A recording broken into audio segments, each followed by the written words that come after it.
Hi, it's Tom here from Running Physio. Welcome to our second video for students. Now, hopefully you've watched the first video we've done. It's still available if you'd like to watch it. In that first video, I reflected on 20 years of seeing patients, including my early years as a physio student and what went wrong, and about the fact that I actually nearly didn't make it as a student, nearly had to drop out of university. Also reflect on some memorable patients and what I'd learned from those, and also some key things that I find that are important working in musculoskeletal clinics. Particularly talking there about the 3 E's that I think are really important with our patients. So education to help them to understand their condition and how to manage it. Empathy to show that we understand them, that's really important, but also exercise because it's such a valuable intervention with so many positive benefits. So today we're going to talk about exercise prescription in a little bit more detail, and particularly we're going to focus on exercise prescription for building strength. And we're going to utilize a few slides that I've borrowed from Running Repairs Online to talk about exercise prescription for building strength and to talk about strength and conditioning. So let's dive into those slides for you. So this, as I said, is from our Running Repairs online course. And actually it's from module 4 from our online course, which is very much focusing on building strength and conditioning for runners. There are a number of considerations for our strength training that we need to consider when we're prescribing exercises for people. We need to think about loads, reps, and sets, and we're going to talk about that a bit more shortly. Very important to get the load at the right level to achieve our specific goal for that exercise. I think it's important too to try and build strength so we have that ability to produce and manage force, but also to try and improve control. So we have that nice strong foundation of strength and control together. We need to as well make sure we progress our exercises appropriately. And at each session with a patient, I'd encourage you to try and make sure the exercise is at the right level. Has it been too hard for them, too provocative for their symptoms, in which case we look to regress it and make it a little bit easier? Has it been too easy? Are they getting to the end of these exercises and finding they've not been challenged? We need to challenge people to create change. So it might be then you need to progress it on and make it more challenging for them. So each session, look to make sure the exercise is at the right level and it's tailored towards their goals. We need to have a think about how we select exercises. We want to make sure that the exercise program is designed to address someone's rehab needs. So to improve their strength in areas that may be weak, or improve their control in areas that are relevant to pain. But also we need to select exercises that suit that individual in terms of the time and resources that they have available. So think about that, try and be realistic and pragmatic with your exercise selection. Also, one of the things that's a great positive about strength work is not only can it get us stronger, but strength work can also improve our flexibility, particularly if you do strength work in positions where the muscle has to be lengthened. So we work the tissue at length, and particularly if we bias the eccentric part of a strength training exercise, because that seems to increase the flexibility by improving the fascicle length. So not only can our strength work help us to become stronger, it can also improve flexibility if we use it in the right way. Now, the final point on this slide is that there is evidence that around 70% of patients don't do exercises as advised. So it's really important to recognize that you can come up with the best strength program ever, the snazziest exercise selection that you think possible, but it's not going to work for that patient if they don't do it. So I want you to consider in each session when you're working with a patient is how do we help them to stick to their rehab to get great results? What are the barriers that are going to stop them from doing their exercises? What are the facilitators? What are the things that are going to motivate them and keep them on track? And at the end of this video, we're going to talk about a case study where I'm going to ask you to come up with some exercises for someone with patelofemoral pain. And what I'd encourage you to do is perhaps take the exercises from that case study and try and do them yourself for 2 or 3 weeks. Because in doing that, you'll find some of the difficulties our patients find when trying to be consistent with exercises. And you'll be able to empathize with how hard it is actually to consistently do rehab work for as long as we require people to, which is often, a good sort of 8 to 12 weeks and beyond. So I would encourage you to do that. Do those exercises, identify some of the problems so that you can help patients find solutions. Now, when we think about injury, certainly if we think about injury in the population I see, which is runners, in many cases we think an injury occurs because there's excessive load on the tissues above the tissue's capacity to manage that load. So we need to be able to look at those two halves of that. How is the tissue being loaded? How is that person training in terms of their sport or in terms of everyday life? What are they doing that could be leading to excessive load? And we also need to be thinking about what may influence the tissue's ability and capacity to manage that load. So are there areas that they could be stronger or improve their movement control? Are there general health factors like age or hormonal change which influences the tissue's ability to manage load? So we would factor that into our reasoning. And then we've got this two-pronged approach. We reduce the load on the tissue to a manageable level through activity modification. And then we increase the tissue's ability to manage load through our strength and conditioning or exercise prescription to build strength. And through those two approaches together, we can reduce risk of injury. Now, I'm going to be using this term strength and conditioning, exercise prescription interchangeably. One thing I want to point out early on here is it doesn't have to be, when we think about strength and conditioning, that we think about the gym. There's a lot of stuff people can do at home that will be appropriate to their level. But hopefully, if we're reducing the load on the manageable level and increasing the tissue's capacity to manage that load, we're going to reduce the risk of injury going forward. And it's this way that we help to balance out the load on the tissues with our capacity to manage that load, reducing the load and improving capacity. Now, one area that I think is really important for all of us to understand when we're prescribing exercises to build strength is to make sure the load is at a sufficient level to get the change that we want. I see a lot of people who've been given exercises where they can do 25, 30 reps without really breaking a sweat.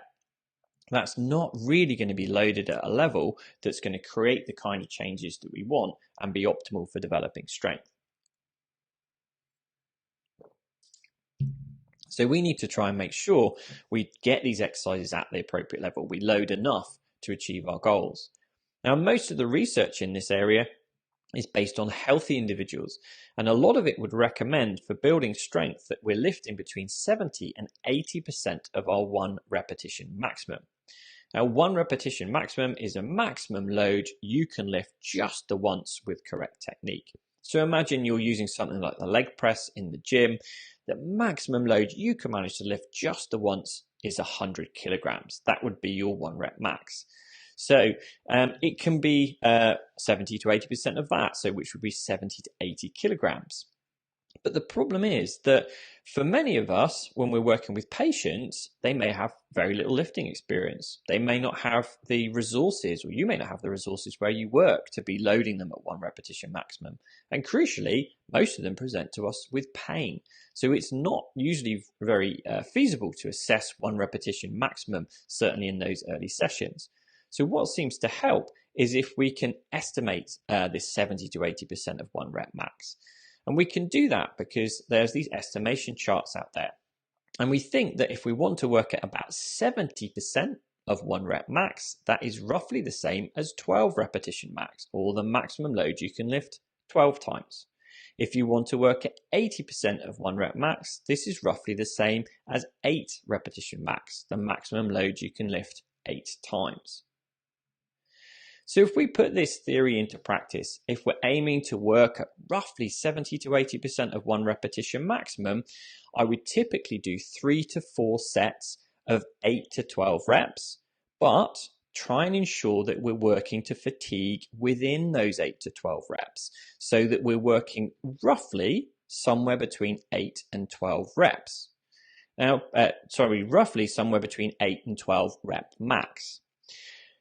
Now, because we're working to fatigue, this is going to need some rest between it if we're going to do that same exercise again. So we might need 2 to 3 minute rest between sets to reduce fatigue, or we use that time to go and work a different muscle group. Now, often what I would do with patients in clinic is start at the lighter end of this spectrum, maybe 12 reps. And I would try and make sure that they find these exercises tough at 12. I use that phrase, get this exercise enough so it's tough at 12 reps. And in a practical sense, then, I would be doing this with the patient within the session. Let's say we're looking at squats. I would get them to do squats with body weight and see how many reps they can do. Maybe they're easily knocking out 15 to 20 reps before getting anywhere close to fatigue. So we add some load and we keep adding load till they get to that point where they can just about do that 12th rep. And then that would be the load that I'd recommend they go away and work with at home. And the good thing about this message is it allows them to self-progress. So I can say to them, I want you to keep it tough at 12 reps. If it's no longer tough at 12, increase the load. Or if you're not able to increase the load because it's maybe too sore or you simply don't have that load available, you can change something else. Let's change the time under tension. So let's squat more slowly. So you're working for a longer period of time and increasing the time under tension, which often means you'll achieve fatigue at lower loads. So we can use other things. We could change the range of movement. Let's go deeper into the squat is another way of making them work a bit harder to keep it tough at 12. And over time, we often want to progress. So perhaps a little bit further down the line and say, well, let's up this load a bit now. So we're closer to about 10 rep max. So I want you to keep it tough at 10. I want that 10th rep to be really challenging for you. So up the load and keep it tough at 10. Then we go to closer to 8 rep max, where I might be saying, okay, I want you to hate the 8. Make it really challenging to get that 8th rep done. And these are simple instructions that patients can use really easily at home or within the gym to try and make sure they're loading at the right intensity to get the change that you want. Now, as with everything, this is going to be varying a huge amount depending on individual need. It might be some people won't tolerate loading this much, so we might start at, say, 15 rep max, or some will actually be the other end of the spectrum. They will want to lift heavier to improve their strength. And there is some suggestion that we may get more strength improvements at 3 to 5 rep max. So for some athletes, if they're used to lifting and they're non-irritable, we might go with that heavier end of the spectrum, maybe 3 to 5 rep max. Some people might be too irritable to go through this loading strategy first of all. So we might need to use a calming down approach first with activity modification and education to help settle things down before we go into these loading exercises. So as we've written at the bottom here, this is not a recipe. We do need to vary it to individual need. If you look at some of the research in this field, there seems to be this spectrum of loads from maybe lighter loads at, say, roughly 15 rep max, all the way through to the heavier loads towards 1 rep max. And the research in tendinopathy recently, Kongsgaard et al.'s work, Bayer et al.'s work, they've tended to start at 15 rep max and build up to 6 rep max over a period of 12 weeks. In plantar fasciopathy, Michael Rathliff et al.'s work, starting at 12 rep max and building to 8 rep max over 12 weeks. And Runestad and Majika's work, which is actually looking at improving performance in strength training with strength training in runners and cyclists, working at between 10 rep max and 4 rep max. And it does seem that the heavier end of the spectrum may be more effective, perhaps for improving performance. So maybe we start lighter when symptoms are an issue, we develop some load tolerance as we increase the load, and then when we get to the performance end of the spectrum, we perhaps would want to work with heavier loads. And then our ACSM guidelines, American College of Sports Medicine guidelines 2009, based on over 200 papers, recommends for maximal strength working between 12 and 8 rep max. So you can see there's papers, there's studies in people with pain that have used roughly these rep ranges, and they can be effective for improving strength. Now, a key point from these slides and things is you want to load appropriate to your goal.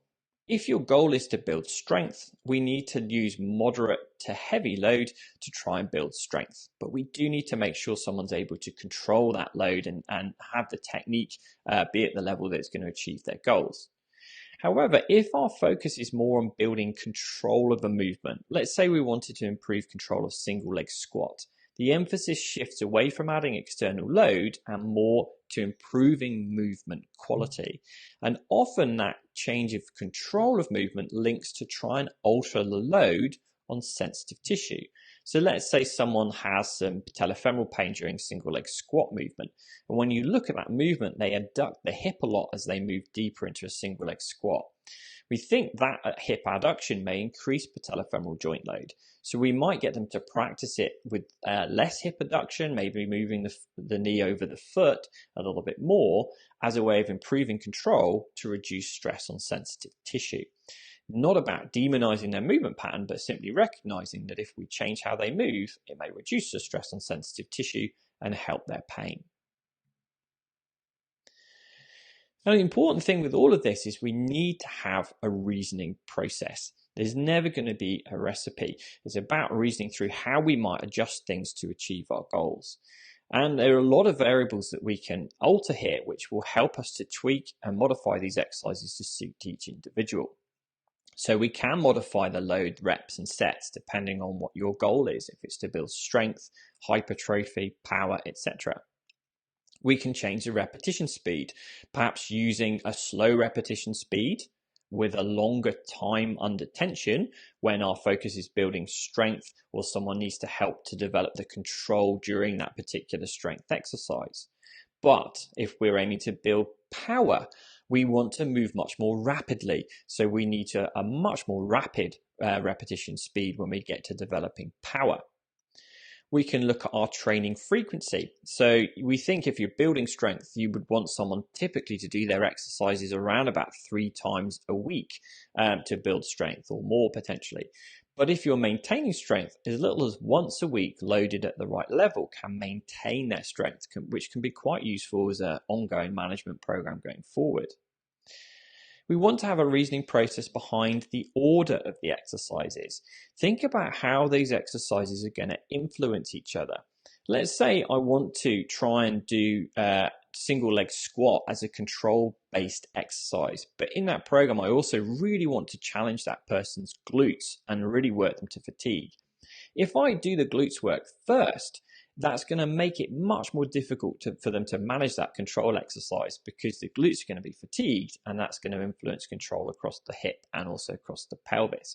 So I'd be inclined to pick the control exercise first and then do the glute strengthening work afterwards. But of course that depends on patients' needs. Towards the end stage of the rehab, I might reverse that order to help someone develop movement control in a fatigued state. And then we've got range of movement as a consideration too. This can be a factor in pain. For example, often people with patellofemoral pain find that deeper squats are more painful for them to do. So we have to get them to go into shallower squats whilst it's irritable. But we can increase the range of movement over time to try and get people working a bit harder because they're working across a larger range, and to expose them to their provocative movements. So with each of these things, have a think through how can you tweak it for the patient in front of you to create a program that works for them. Also worth considering that each of our individuals' rehab needs is going to differ a lot, and it's going to depend a lot on their exercise level and their experience in terms of strength work. Most patients that we see in clinic, certainly that I see in clinic, haven't done a huge amount of strength work in the past, and often will come to us with an element of deconditioning because of pain or because perhaps of the chronicity of the injury. In that case, a relatively non-specific approach will work because it's going to be enough to overload the tissues to create the changes that we want. However, if we're getting to end stage rehab, or we're working with elite athletes who've got a lot of experience lifting heavy weights, that same non-specific approach is not going to be enough. It may actually not even be enough to maintain the strength they've got and lead to deconditioning. So with the end stage rehab and elite athletes with lots of lifting experience, load them up more, challenge them more, because you're going to need to search for their rehab needs and work them a little bit harder, be a bit more specific. Also important to recognize with our exercise prescription to improve strength that resistance training is not a quick fix. You are not going to change things overnight. You can get strength changes in as little as 2 or 3 weeks, we think, because of a increase in neural drive. But a lot of significant strength changes take longer, perhaps 6 to 8 weeks, and muscle hypertrophy can take longer too, sometimes 12 weeks plus. So we need to aim for consistency with this with our patients, and consistency with our messages to patients. If they're coming back after a couple of sessions of doing this and things haven't changed a great deal, don't abandon this approach in favor for a quick fix. Stay with it. Keep them on track, keep encouraging them, keep being positive. Look for the positive changes that you can find to highlight that there are things improving, and that if they stick with it, they're going to get better. Now, there is some suggestion from the research that we would increase the load by between 2 and 10% when someone can manage a rep or two above their desired number. However, I don't think we need to be that specific necessarily. What I would encourage you to do is just try and make sure that the exercises stay at the kind of target that you want them to. So if you've said you want them to get to fatigue at 10 reps, and now that's not happening, they're not getting to fatigue until 14, 15 reps, up that load again to keep them on that kind of target. Try and look for progression in each session until you've achieved the athlete's goals. And then once you have achieved the athlete's goals, look to keep what you've gained, because there's a detraining process that happens once we stop. So think about using a once weekly session to maintain strength beyond that time. When it comes to scheduling in our strength and conditioning or our exercises for strength, we thought about the effect it's going to have on other sports, and particularly running. So if someone wants to do another sport like running, think of the effect strength and conditioning will have on that, and the effect running will have on strength and conditioning. If you do a heavy weight session and immediately go for a run, you're going to be running on very tired legs, which is not ideal. If you go the other way around and you run and you immediately do strength work afterwards, there is an interference effect, and it can reduce the effectiveness of the strength work. So in most cases, I keep it simple and get people to do their sport. Maybe they're running on one day and their rehab, their strength work on a separate day wherever possible. If people have got a very busy training schedule, some of you more elite athletes, you may need to do them the same day, but try and leave it as big a gap as possible. So perhaps running in the morning with a strength work session in the evening. You may want to think about when's the most appropriate time for building strength in athletes. So during the off season, when they aren't training so much, aiming for around about 3 sessions a week is great for building strength. But as they're getting into their peak training time, maybe building up mileage for a marathon, we might drop down to once a week to maintain their strength so that they're able to fit in the endurance training around it and they're not battling too much fatigue. And at the bottom of the slide here, we've got a simple example of someone's training week. So we've got some strength work on a Monday, a run on a Tuesday, strength work Wednesday, run on a Thursday, another strength session Friday, and then a day off Saturday to recover so this person's fresh for their longest run on the Sunday. Last point on this, before we go to our case study, is think about your communication for exercise prescription. It's really important to try and give clear instructions in terms of the reps, the sets, the load, frequency, etc. Ideally, write it down or record it in some way for them. And if there's one simple tip I could give you with this, is ask the patient to bring their phone to each session and video them doing the exercise on their phone. Whilst they're doing the exercise, you can talk through the details, the reps, the sets, the technique that they want to focus on, how they might progress it, etc. Then you've got very little concerns in terms of data protection because it's all on their phone and they've got all the instructions there for themselves that they can look at when they get to do it at home. Final little point on this is it can be very useful to ask people to time their exercise programs. You can achieve a lot in simple 15-minute exercise circuits. And I'm going to put another video up for you shortly, which talks about the benefit of doing 15-minute exercise circuits that people can use. But if you ask someone to time their exercises, they know what the time commitment is, and it makes it so much easier for them to fit it in. It's very difficult for us to plan exercise into our day if we've got no idea how long it will take. So get them to do their exercise sessions, time it, get a good idea of how long it is, then it becomes much easier to fit in and it helps them to stay on board and stay consistent with their rehab. Okay, so some food for thought for you there.